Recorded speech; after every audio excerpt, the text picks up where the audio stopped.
So I would like to thank very much the board of SISFA, and in particular the president Lucio Fregonese, for the important recognition of this contribution.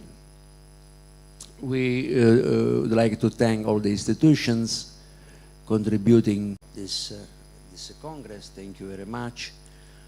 This INFN, sezione di Catania, with Department of Physics and the Laboratorio Nazionale del Sud,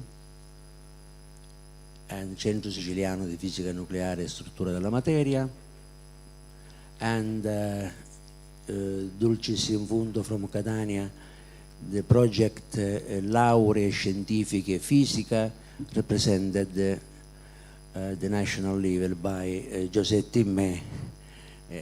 We'd like to thank for his important contribution. And evidently the local organization, Department of Mathematics and Physics here, and Accademia is really for us an important success. Thank you very much for that. This year the Congress is devoted, in addition to classical themes of SISFA, history of physics and astronomy, to the figure of the astronomer Angelo Secchi,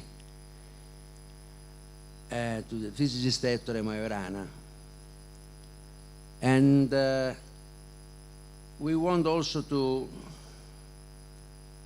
commemorate, remind us, the 50th anniversary of the racial law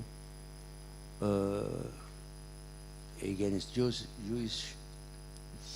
in 1938. That is an important occasion to think about history also. And by reminding some of the figures of physicists and astronomers who suffered the most from the disaster. So with this very poor and few words, I think we can start our Congress, and waiting from the rector, I ask Lucio Fregonese to give us a welcome. Thank you, Angelo. I give all participants a warm welcome, and I thank Angelo for being the engine of this conference,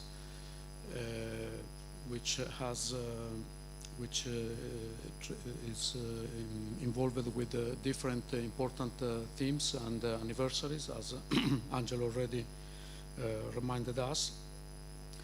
And attention was put to treat these themes with up-to-date scholarly research, and so an effort was put to invite scholars doing research in those specific fields, the effects of the racial laws on science in general.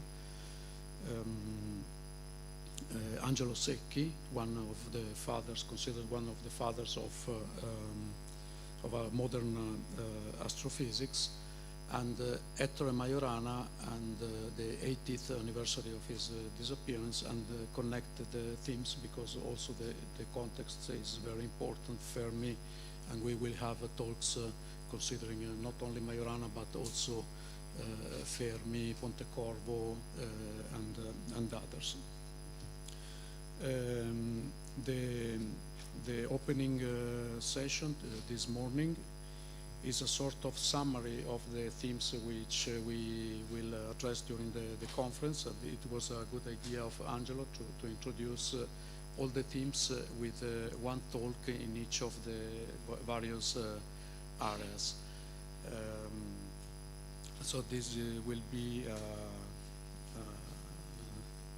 just to taste the conference.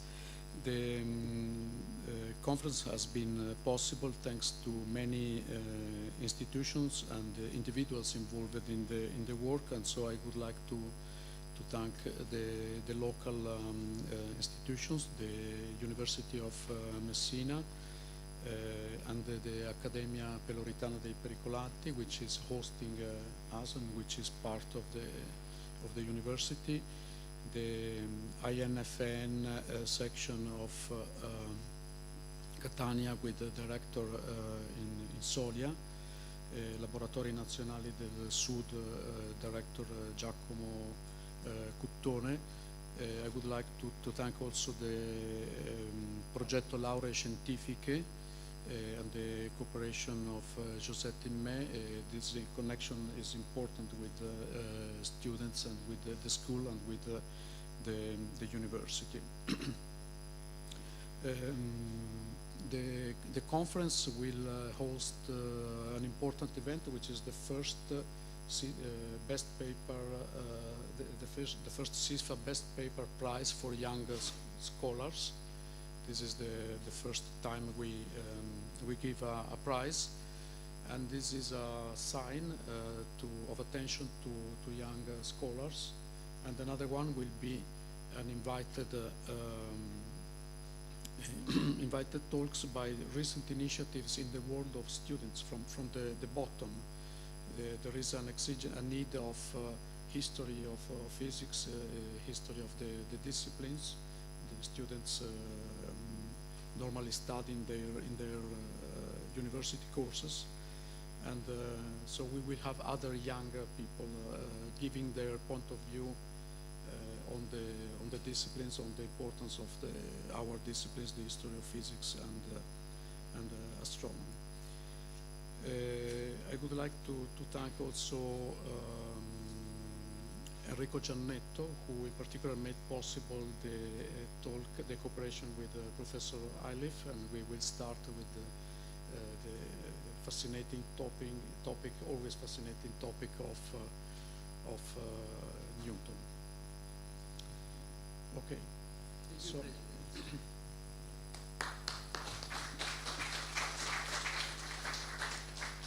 I would like to invite Antonio Insolia.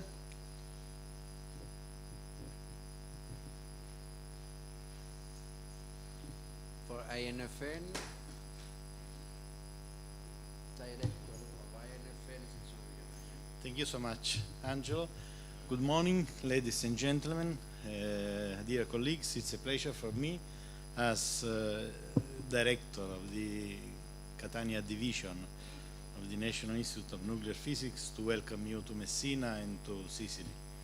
Well, actually the weather will be in the next few days not so nice, but I hope you will enjoy anyway your stay here in Sicily. I don't want to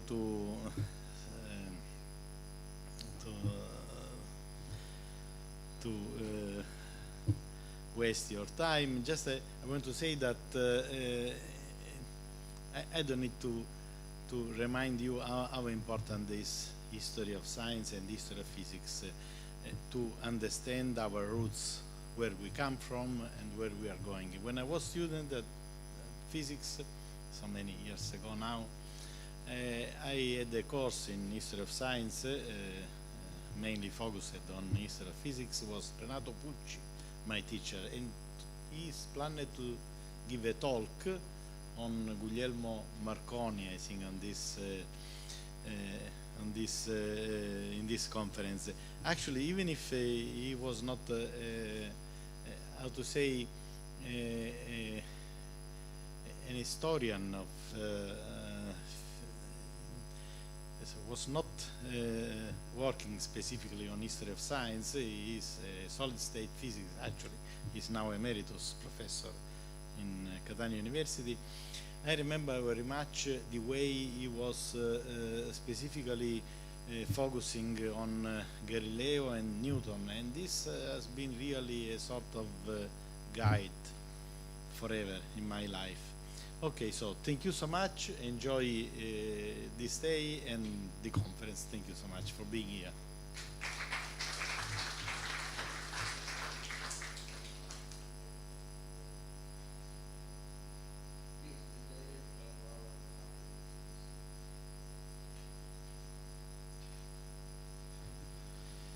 Good morning to all. It's really a pleasure for me to be here on behalf of the Department of Mathematics, Physics and Earth Sciences. And it's the first time probably for me in an occasion like this, and I'm very, very honored, and I wish to thank the board of the organizer and the society, the board of the society. Just a comment. I think that the history of science, and particularly the history of physics, I'm a physicist, of course, like some of you know me, it's something in which we are interested in the later part of our life, or our academic life, or probably it depends, because in the early years we are very focused on going forward, and for this reason I think that occasion like this, they are very important for young people to meet the importance of the historical part of every science, in particular of physics and astronomy. So thank you again to the organizer and to the society for this good occasion. Have a good work and enjoy your staying in Messina. Thanks.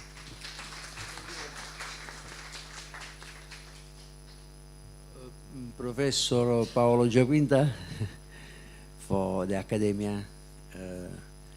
It's a very, very beautiful place where we are. Please. Dear colleagues and students, distinguished guests, ladies and gentlemen, good morning. It is my great pleasure to welcome you all on behalf of the Science Division of the Accademia Peloritana dei Pericolanti, which I have the honor and privilege to represent. This Accademia, which has extended its patronage to the present scientific event, is an ancient scientific society whose founding dates back to 1729. It was called Peloritana after the name of one of the ships, Cape Peloro of the island, Sicily, in which the city of Messina is situated, and dei Pericolanti, because as a ship at the mercy of the waves, passing with sails unfurled between Scylla and Charybdis, so in learning the scholar is tossed between difficulties and adversities in his search for the principles and laws that rule nature and the universe we are a part of. Indeed, as you can see, the coat of arms for the Academy bears the motto Inter utranque viam, a Virgilian reminiscence, Periclitantes, always in danger. But understanding nature also requires putting experimental facts and theoretical constructs into a proper historical perspective, through which we can gain insight and intellectual discernment, which is what you precisely do with your precious work and research. So let me finally thank you all for your presence here. I heartily wish you an interesting and a stimulating meeting, and I hope a pleasant stay in this city of the Straits. Thank you. Arrivederci. Giuseppina Immè, President of Progetto Lauree Scientifiche. It's a very important project in Italy concerning physics and astronomy. Please, Giuseppe. Okay, thank you. It is a very pleasure for me to be here in this very beautiful location, and to say to you the welcome from the Lauree Scientifiche community. But first of all, I want to say my compliments to organizer committee and or scientific committee for the very rich and very interesting program for this conference. The Lauree Scientifiche project is a national project with the aim to involve the students of the high school in the laboratory activity, but not laboratory as a location, only a location, but in the sense of a method through which is possible to involve and to elaborate also thinking, and so I think that the point of view, the historical point of view is one of the mezzo is an instrument to involve more and more the students. So I thank you very much.